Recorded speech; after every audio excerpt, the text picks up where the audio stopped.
ପିଲାମାନେ ଦେଖିଲ ଏ ଚିତ୍ରଟିକୁ ଦେଖି କୁହ ଏ ପିଲାଟି କ'ଣ କରୁଛି? ହଁ, ଏ ପିଲାଟି ଭଗବାନଙ୍କ ପାଦ ପଦ୍ମରେ ବସି ପ୍ରାର୍ଥନା କରୁଛି। ତମେ ପ୍ରାର୍ଥନା କର କି ନାହିଁ? ତମେ ଯେମିତି ଭଗବାନଙ୍କୁ ପ୍ରାର୍ଥନା କରିଥାଅ ନିଜ ମନସ୍କାମନା ପୂର୍ଣ୍ଣ ପାଇଁ, ଠିକ୍ ଏହି ପିଲାଟି ନିଜ ମନସ୍କାମନା ପୂର୍ଣ୍ଣ ପାଇଁ ପ୍ରାର୍ଥନା କରୁଛି। ତମ ଚତୁର୍ଥ ଶ୍ରେଣୀ ସାହିତ୍ୟ ବହିରେ ଏମିତି ଭଗବାନଙ୍କୁ ପ୍ରାର୍ଥନା କରୁଥିଲା ଭଳିଆ କିଛି କବିତା ଅଛି ଜାଣିଛ? ଆସ ଆଜି ସେଇ କବିତାଟି ପଢ଼ିବା। ତମ ଚତୁର୍ଥ ଶ୍ରେଣୀ ସାହିତ୍ୟ ବହିର କରିଦିଅ ମତେ ସାଇଁ କବିତାଟି ଆଜି ପଢ଼ିବା। ଏହି କବିତାଟି ପଢ଼ି ସାରିଲା ପରେ ତୁମେ ଏହି କବିତାକୁ ଗାଇପାରିବ ଏବଂ ବିଭିନ୍ନ ଗପକୁ ଏହି କବିତା ସହିତ ଯୋଡ଼ିପାରିବ। ଏ କବିତାର ନାଁ ହେଉଛି କରିଦିଅ ମତେ ସାଇଁ। ସାଇଁ କହିଲେ ଭଗବାନଙ୍କୁ ବୁଝାଏ। ଏହି କବିତାର କବି ହେଉଛନ୍ତି ବଟକୃଷ୍ଣ ସ୍ୱାଇଁ। ସେ କଟକ ଜିଲ୍ଲା ସାଲେପୁର ସନ୍ନିକଟ ଗ୍ରାମରେ ପୁଣ୍ୟତ ଚିତ୍ରପଳା କୂଳରେ ସାରଡ଼ା ଗ୍ରାମରେ 1942 ମସିହା ଅକ୍ଟୋବର ମାସ 10 ତାରିଖରେ ଏକ କୃଷକ ପରିବାରରେ ଜନ୍ମଗ୍ରହଣ ହୋଇଥିଲେ। କବି ଏହି କବିତାରେ ଭଗବାନଙ୍କୁ ପ୍ରାର୍ଥନା କରିଛନ୍ତି ଯେ ମୋତେ ବଡ଼ ବରଗଛଟେ ଯଦି ନ କରିପାରିଲ ମୋତେ ଛୋଟ ତୁଳସୀ ଗଛଟେ କରିଦିଅ। ଅନ୍ତତଃ ପକ୍ଷେ ତୁଳସୀ ଗଛଟେ ହେଲେ ମୁଁ ଲୋକଙ୍କର ଉପକାରରେ ଆସିବି। ବରଗଛ ଅନେକ ଲୋକଙ୍କର ଉପକାର କରୁଥିଲେ ବି ତୁଳସୀ ଗଛ ମଧ୍ୟ ଲୋକଙ୍କର ଉପକାରରେ ଲାଗେ। କହିଲେ ଦେଖି ପିଲେ, ତୁଳସୀ ଗଛ ଆମର କେଉଁ କାମରେ ଲାଗେ? ହଁ, ତୁଳସୀ ଗଛ ଆମେ ପୂଜା କରିବାରେ ବ୍ୟବହାର କରୁ। ତୁଳସୀ ପତ୍ରକୁ ଆମେ ଔଷଧ ରୂପେ ଗ୍ରହଣ କରିଥାଉ।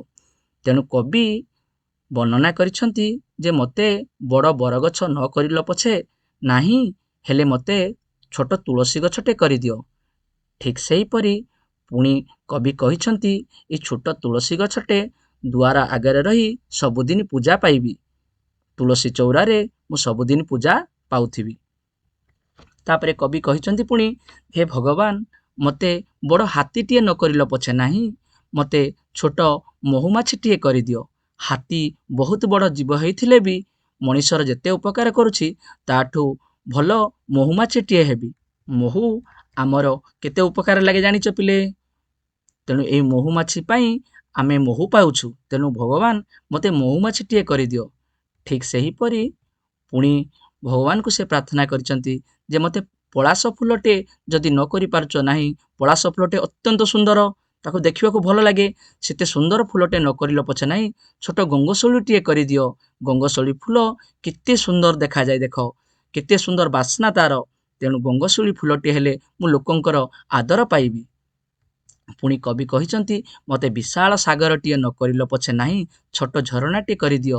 ବିଶାଳ ସାଗର ଅତ୍ୟନ୍ତ ମନୋରମ ସୁନ୍ଦର ଦେଖାଯାଉଥିଲେ ବି ଲୋକଙ୍କର ଯେତେ ଉପକାର କରୁଛି ତାଠୁ ବେଶୀ ଉପକାର କରିବି ଝରଣାଟେ ହୋଇ। ମୋତେ ଛୋଟ ଝରଣାଟେ କରିଦିଅ, ଯେଉଁଟାକି ମୁଁ ଲୋକଙ୍କ ଉପକାରରେ ଆସିବି, ଜୀବଜନ୍ତୁଙ୍କ ଉପକାରରେ ଆସିବି। ପୁଣି କବି କହିଛନ୍ତି ଜହ୍ନଟିଏ ମୋତେ ନ କରିଲ ପଛେ ନାହିଁ, ମୋତେ ଛୋଟ ମାଟି ଦୀପଟିଏ କରିଦିଅ। ଜହ୍ନ ଲୋକଙ୍କୁ ଆଲୋକିତ କରିଥାଏ। ଜୀବଜନ୍ତୁମାନେ ତାର କୋମଳ ଆଲୋକରେ ଅତ୍ୟନ୍ତ ଖୁସି ଅନୁଭବ କରିଥାନ୍ତି। ମୋତେ ଭଗବାନ ସେଇ ଜହ୍ନ ନ କରିଲ ପଛେ ନାହିଁ, ମୋତେ ଅନ୍ତତଃ ପକ୍ଷେ ଛୋଟ ମାଟି ଦୀପଟିଏ କରିଦିଅ। ମୁଁ ଅନ୍ତତଃ ପକ୍ଷେ ଅନ୍ଧାରକୁ ଟିକିଏ ଦୂର କରିପାରିବି।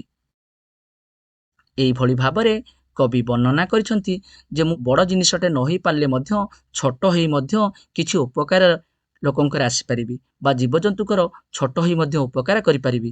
ଏ ସମାଜ ପ୍ରତି ମୋର ଛୋଟ ହୋଇ ମଧ୍ୟ କିଛି ଅବଦାନ ରହିବ। ଏଇଭଳି କବିତାଟେ ପଢ଼ି ସାରିଲା ପରେ ତୁମକୁ କେମିତି ଲାଗିଲା ପିଲେ? ଆସ ଏଇ କବିତାଟିକୁ ଆବୃତ୍ତି କରିବା। ମୁଁ ଯେମିତି ଆବୃତ୍ତି କରିବି ତମେ ଠିକ୍ ସେମିତି ଆବୃତ୍ତି କରିବାକୁ ଚେଷ୍ଟା କରିବ। କବିଙ୍କ ମତରେ ପିଲାଟି ପ୍ରାର୍ଥନା କରୁଛି ସାଇଙ୍କ ନିକଟରେ।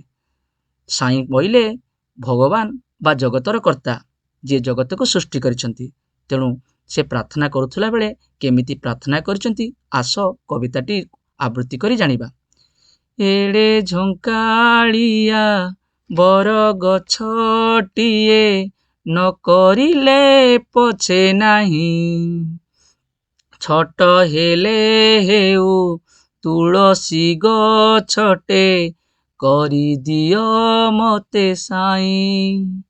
ମାଟି ଚଉରାରେ ସଭା ପାଉଥାଏ, ଦାଣ୍ଡେ ଅଗଣାରେ ଥାଇ। ଦିଅଙ୍କର ପାଶେ ଲାଗି ହୁଏ ନୀତି, ସୋହାଗ ଆଦର ପାଇ, ସୋହାଗ ଆଦର ପାଇ।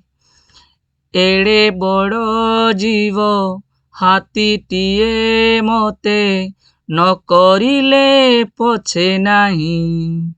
ଛୋଟ ହେଲେ ହେଉ ମହୁମାଛିଟିଏ, କରିଦିଅ ମତେ ସାଇଁ। ଫୁଲ ପାଶେ ଯାଇ ଗୁଣୁ ଗୁଣୁ ଗାଇ, ଆହାରି ଆଣେ ମୁଁ ମଧୁ।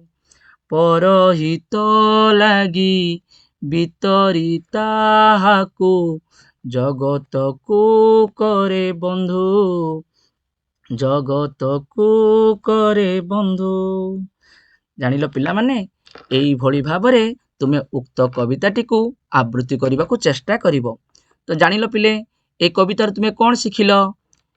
ତମେ ଏହା ଶିଖିଲ ଯେ ଯେମିତି ବି ହଉ ସମାଜରେ କୌଣସି ନା କୌଣସି ଭଲ କାମଟିଏ କରି ଅନ୍ୟର ଉପକାରରେ ଆସ, ଯାହା ଫଳରେ ତମେ ନିଜକୁ ଧନ୍ୟ ମନେ କରିବ। ବୁଝିଲ ତ ପିଲାମାନେ?